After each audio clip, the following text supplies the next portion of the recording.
Hello students, हमने last lecture में हमारे सब्जेक्ट का इंट्रोडक्शन देखा था। हमने हमारा पेपर पैटर्न देखा था और पूरा का पूरा सिलेबस देखा था। और सिलेबस वाइज हमने फर्स्ट यूनिट देखा था कि हमें फर्स्ट यूनिट गियर्स पढ़ना है। गियर्स और इवन सेकंड यूनिट भी जो हमारा सिलेबस में था that was also a gear, right. First और सेकंड यूनिट गियर था। First unit was purely spur gear and second unit is your helical gear, right. तो ये बातें तो थी हमारी, राइट। अब हम स्टार्ट करते हैं हमारा यूनिट नंबर 1।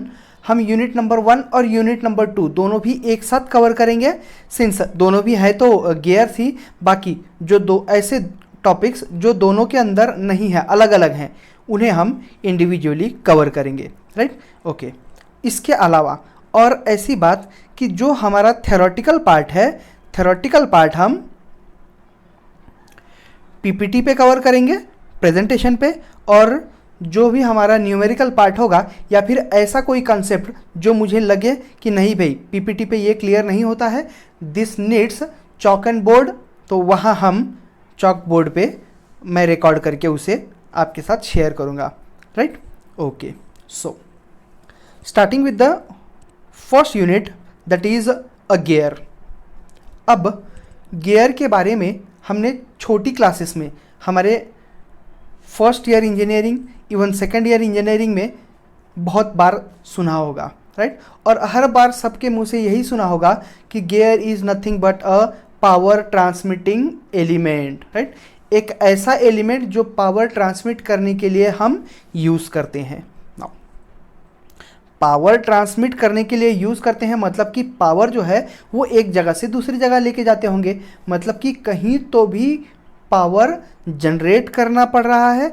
इस जनरेटेड पावर को कहीं दूसरी जगह पे हमें यूज़ करने की ज़रूरत पड़ रही है, राइट। और जहाँ जनरेशन पॉइंट है वहाँ से तो जहाँ हमें यूजिंग पॉइंट है वहाँ हमें भेजना है, उसे ट्रांसमिट करना है। तो इस ट्रांसमिशन के लिए हमें कोई डिवाइस चाहिए होगा, राइट, कोई एलिमेंट चाहिए होगा। तो ये जो एलिमेंट है इसी एलिमेंट को हम गियर कहते हैं, राइट। अब बात ऐसी नहीं कि सिर्फ गियर ही एक ऐसा एलिमेंट है जो पावर ट्रांसमिशन के लिए हम यूज़ कर रहे हैं, राइट।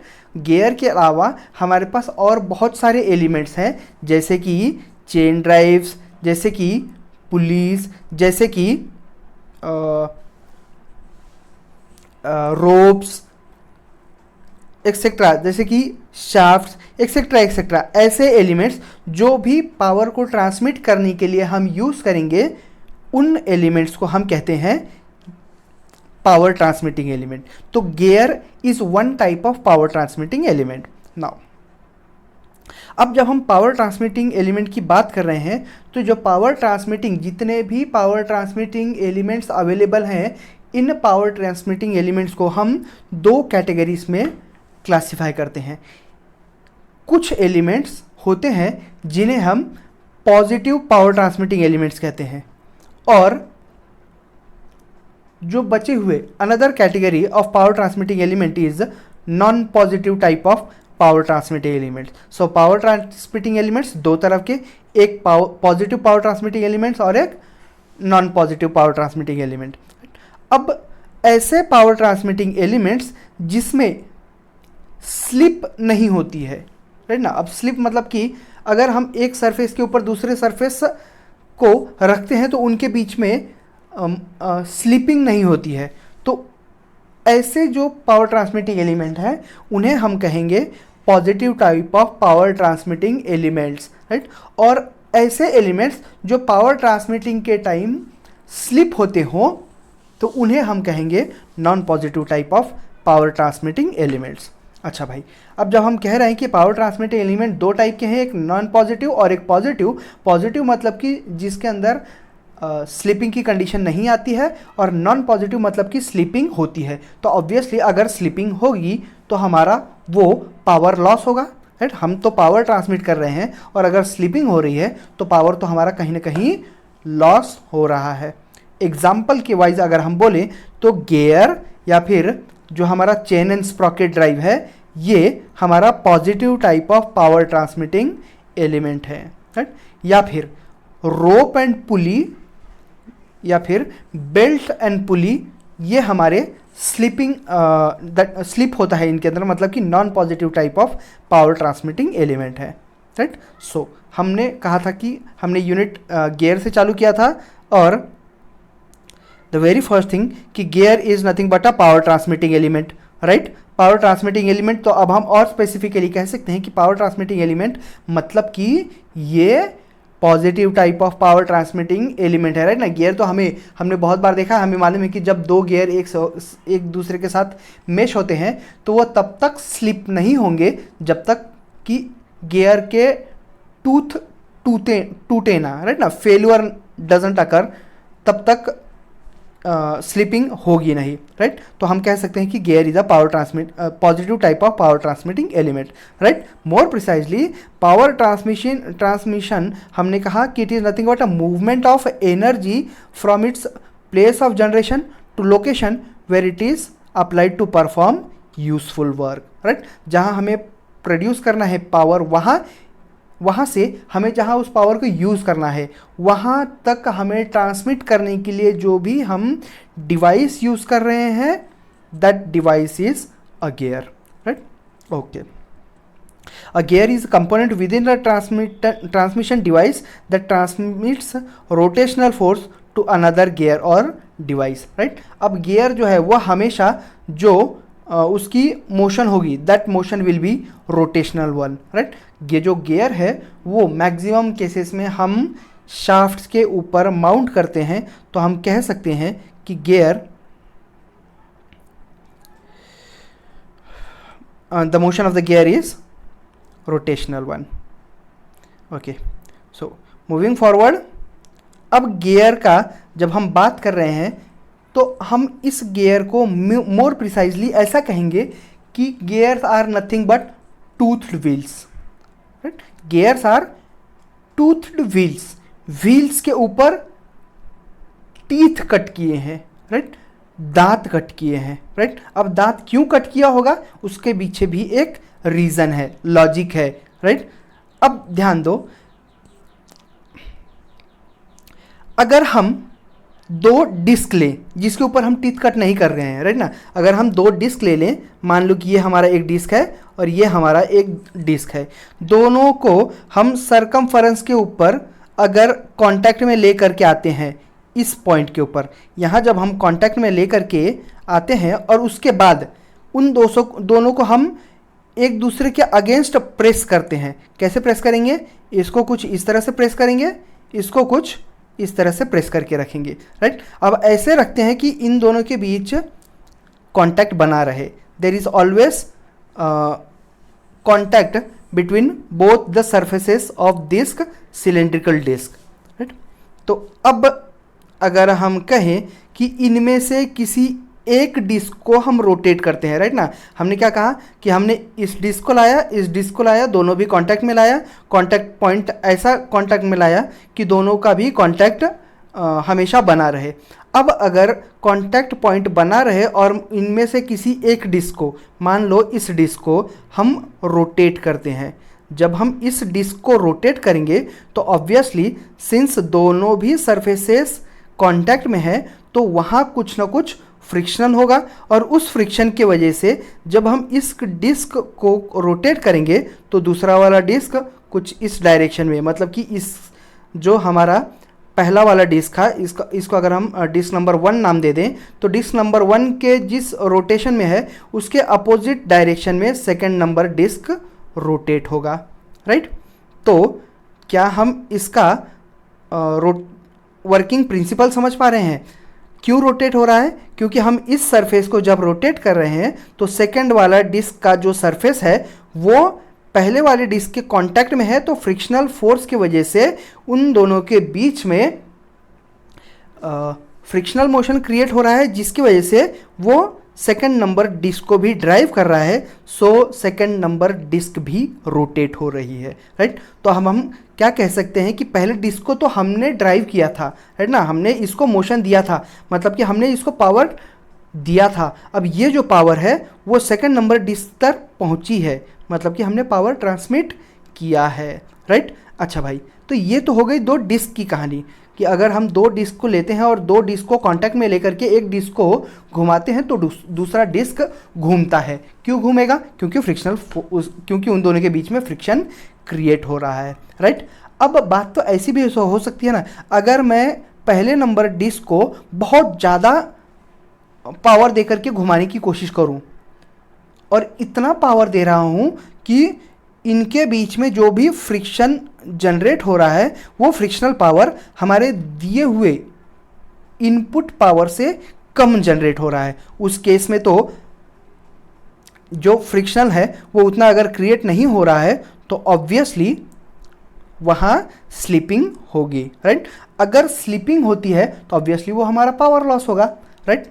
लेकिन अगर मैं कहूँ कि नहीं भाई इस प्रॉब्लम को ओवरकम करना है तो अब हम ये जो डिस्क हैं इन डिस्क के ऊपर छोटे छोटे टीथ कट कर देंगे और टीथ ऐसे कट करेंगे कुछ इस प्रकार से, राइट। और इन दोनों के बीच का डिस्टेंस और कम कर देंगे सच दैट जो टीथ हैं वो कुछ ऐसे कांटेक्ट में आ जाएं, राइट।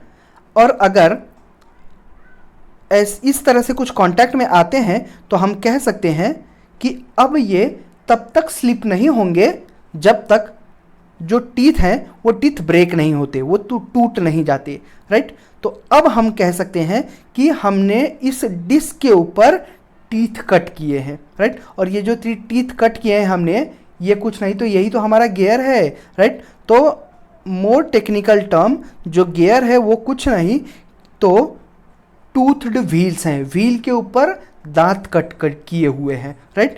तो ऐसे दांत कट करके ये जो टूथ व्हील्स हैं इन टूथ व्हील्स को हम पावर ट्रांसमिशन के लिए यूज़ करते हैं। So this the concept of gears has been evolve from friction wheels, right ना। तो ये तो हमें हिस्ट्री पता चल गई। हमने क्या देखा कि हमारा जो गियर है वो पावर ट्रांसमिटिंग एलिमेंट है, उसमें भी वो positive type of power transmitting element है, मतलब कि वो एक जगह से दूसरे जगह पावर ट्रांसमिट करता है। लेकिन जब हम प्योरली गियर की बात करते हैं तो गियर कुछ नहीं तो एक टूथ व्हील्स है, राइट ना, टूथ व्हील है, राइट। अब हम आगे बढ़ते हैं और देखते हैं कि एक्चुअली जब हम गियर की बात कर रहे हैं तो इस गियर के कितने कुछ एडवांटेजेस हैं और ऑब्वियसली उसके कुछ डिसएडवांटेजेस भी होंगे, राइट। तो some of the advantages of a gear drive is exact velocity ratio होती है उनकी, मतलब कि जो हमारा गियर है अगर हम इसकी बात करें और इसके ऊपर जब हम टीथ कट कर देते हैं, पहले डिस्क के ऊपर जब हम टीथ कट कर देते हैं तो इसे हम कहेंगे फर्स्ट गियर, और जब हम दूसरे डिस्क के ऊपर टीथ कट कर देते हैं तो इसे हम कहेंगे second gear, right. First gear second gear, अब दोनों की साइजेस वैरी हो रही हैं तो हमेशा अगर दो गियर एक दूसरे के साथ मेश हो रहे हैं सच दैट उनकी साइज वैरी हो रही है तो उनमें से जो भी छोटा वाला गियर रहेगा उस छोटे वाले गियर को हम हमेशा पिनियन कहेंगे, राइट। जो हमारा छोटा वाला गियर रहेगा, छोटा वाला गियर हमेशा पिनियन, और जो सेकंड वाला गियर रहेगा उसे हम गियर कहेंगे सिंपली, राइट। मतलब कि अगर दो गियर हैं, अगर मैं कहता हूं कि pinion, that means I am referring to the smaller gear, right, the gear with smaller pitch circle diameter, right. अब ये पिच सर्कल डायमीटर क्या है इसके बारे में हम आगे समझेंगे। और जब भी मैं बात करता हूँ या फिर अगर दो गियर्स मेश हो रहे हैं और मैं कहता हूँ कि गियर, इसका मतलब कि मैं जो बड़ा वाला गियर है जिसका पिच सर्कल डायमीटर ज़्यादा है उसके बारे में बात कर रहा हूँ। Pinion smaller gear, gear bigger one, right. तो वन नंबर हम कह रहे हैं कि first one wheel and second one the second gear, right. अब हम आते हैं कि हमने कहा था कि the first advantage is it transmit exact velocity ratio. Velocity ratio ये दोनों भी जो मेशिंग गियर है इनके वेलोसिटीज़ का रेशियो होता है। अगर हमारा जो हमने अभी कहा था कि गियर नंबर 1 और गियर नंबर 2 इनकी अगर हम वेलोसिटीज़ कंसीडर करें तो इनके वेलोसिटीज़ या फिर जो स्पीड है इनका जो रेशियो होगा इस रेशियो को हम कहेंगे वेलोसिटी रेशियो, राइट। और अगर हम कह रहे हैं कि गियर जो है ये हमारा पॉजिटिव टाइप ऑफ गियर है, positive type of power transmitting element है जिसके अंदर स्लिप अकर नहीं होती है तो इसका मतलब हमारा वेलोसिटी लॉस होता ही नहीं है। और अगर वेलोसिटी लॉस हो नहीं रहा है, पावर लॉस हो नहीं रहा है, तो उस केस में हम कह सकते हैं कि वेलोसिटी रेशियो कांस्टेंट रहेगा, राइट। तो गियर ड्राइव का सबसे बड़ा एडवांटेज ये है कि उसके अंदर जो हमारा वेलोसिटी रेशियो है वो कांस्टेंट होता है, right. So the very first advantage is it transmits exact velocity ratio, right. It transmits exact velocity ratio. Second one, it is use to transmit very large power. अब ध्यान दो, हमने कहा कि belt and pulley is also a type of power transmitting drive, और gear drive भी तो power transmitting drive ही है, राइट। लेकिन अगर हम कह रहे हैं कि गियर एक positive type of power transmitting element है जिसके अंदर स्लिपिंग नहीं होती है, तो ऑब्वियसली हम बहुत ज़्यादा पावर ट्रांसमिट कर सकते हैं, राइट। तो दूसरा जो एडवांटेज है of a gear drive, that it can be used to transmit a very large power. Moving forward, gear drive की इफिशियंसी बहुत ज़्यादा होती है। It has high efficiency, it has a reliable service and it has a compact layout, right। हमने हमारे two wheelers का ही example ले लो, या फिर हमारे सिंपल स्मार्ट वॉच जो हमारे रिस्ट वॉच होते हैं, रिस्ट वॉच के अंदर भी बहुत सारे हमारे गियर्स होते हैं, राइट। मतलब कि उनका लेआउट बहुत छोटा होता है, राइट। तो ये कुछ एडवांटेजेस थे हमारे गियर ड्राइव के। अब कुछ इसके डिसएडवांटेजेस भी हैं। गियर का जो प्रोफाइल होता है वो प्रोफाइल एक स्पेसिफिक टाइप ऑफ प्रोफाइल ही होना चाहिए। That profile should be either involute और साइक्लॉइडल, राइट। और हमारा जो गियर का प्रोफाइल है, अगर हम कह रहे हैं कि इन्वोलूट और साइक्लॉइडल ही होना चाहिए, तो उनकी मैन्युफैक्चरिंग जो है वो थोड़ी सी क्रिटिकल हो जाती है, थोड़ी डिफ़िकल्ट हो जाती है। तो सबसे बड़ा डिसएडवांटेज गियर का यही है कि the manufacture of gears requires very special tools and equipments, right. बहुत स्पेशल टूल्स और इक्विपमेंट्स की ज़रूरत पड़ती है to manufacture a gear, right. And the second thing कि गियर्स के अंदर अगर हम कोई गियर मैन्युफैक्चर करते हैं और मैन्युफैक्चरिंग के वक्त कुछ गड़बड़ होती है, कुछ एरर क्रिएट होता है, तो इसका मतलब गियर का जो प्रोफाइल है वो प्रोफाइल ठीक से कट नहीं हो पा रहा है। और अगर प्रोफाइल कट नहीं होता है तो जब भी ये गियर्स दूसरे गियर के साथ मैच करेंगे पावर ट्रांसमिशन के टाइम, उस टाइम पे वो वाइब्रेशंस क्रिएट करेंगे, वो नॉइज़ क्रिएट करेंगे। और एज अ मैकेनिकल इंजीनियर हमें ये मालूम होना चाहिए कि किसी भी मैकेनिकल डिवाइस के लिए या फिर किसी भी प्रोसेसिंग के लिए वाइब्रेशन और नॉइज़ ये डिसएडवांटेजेस होते हैं, राइट ना। ऐसे बहुत कम केसेस हैं जहां हम वाइब्रेशन को यूटिलाइज करते हैं, यूज़ करते हैं, लेकिन मैक्सिमम केसेस में vibrations are always disadvantages one. As a mechanical engineer our aim is to eliminate vibrations, right. और अगर हम कह रहे हैं कि प्रोफाइल्स की कटिंग में अगर कुछ हमसे एरर्स हो जाते हैं तो it may lead to cause vibrations while working of those gears, right.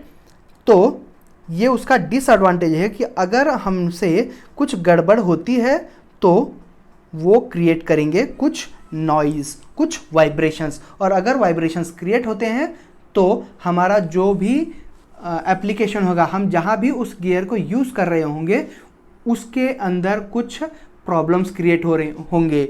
That may lead to some inefficiencies, some disadvantages, even it may lead to failure of the component where we are using those gears, right?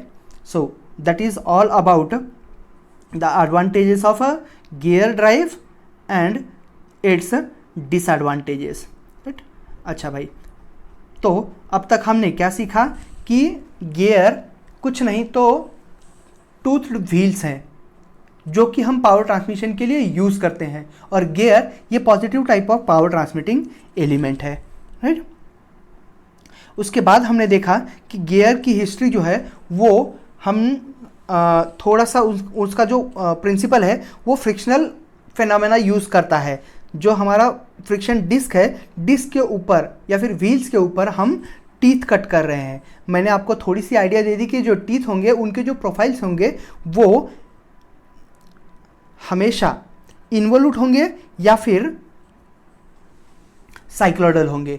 Involute और cycloidal type of gears ही हमेशा work होते हैं। उसमें भी अभी इस case में मतलब कि इस जनरेशन में साइक्लोइडल जो गियर्स हैं वो यूज़ में नहीं है। So only involute tools are preferred. अब उसके कुछ अलग एडवांटेजेस हैं ओवर साइक्लोइडल गियर्स, वो हम आगे डिस्कस करेंगे। लेकिन फिलहाल के लिए इतना समझ के रखो कि गियर्स के सिर्फ इन्वोल्यूट प्रोफाइल और साइक्लोइडल प्रोफाइल ही हम मैन्युफैक्चर करते हैं, राइट। इनके अलावा कोई भी प्रोफाइल गियर का नहीं होता है। और उसके बाद हमने देखा कि गियर्स के कुछ एडवांटेजेस हैं और कुछ डिसएडवांटेजेस हैं। जब हम एडवांटेजेस की बात कर रहे हैं तो हमने कहा कि उसका वेलोसिटी रेशियो कांस्टेंट रह रहा है, it can transmit very large power, it has high efficiency, reliable service and compact layout. और जब हम उसके डिसएडवांटेजेस की बात कर रहे हैं तो हम कह रहे हैं कि सिंस गियर्स का जो मैन्युफैक्चरिंग है उसको हमेशा इन्वोल्यूट या फिर साइक्लोइडल प्रोफाइल रखना पड़ रहा है, तो उसकी मैन्युफैक्चरिंग थोड़ी सी क्रिटिकल हो रही है। और अगर मैन्युफैक्चरिंग के वक्त या फिर उसके प्रोफाइल के कटिंग के टाइम कुछ एरर क्रिएट होता है तो that may lead to vibration and noise, right. So we are stopping here and will continue with the further portion of this unit in the coming lectures.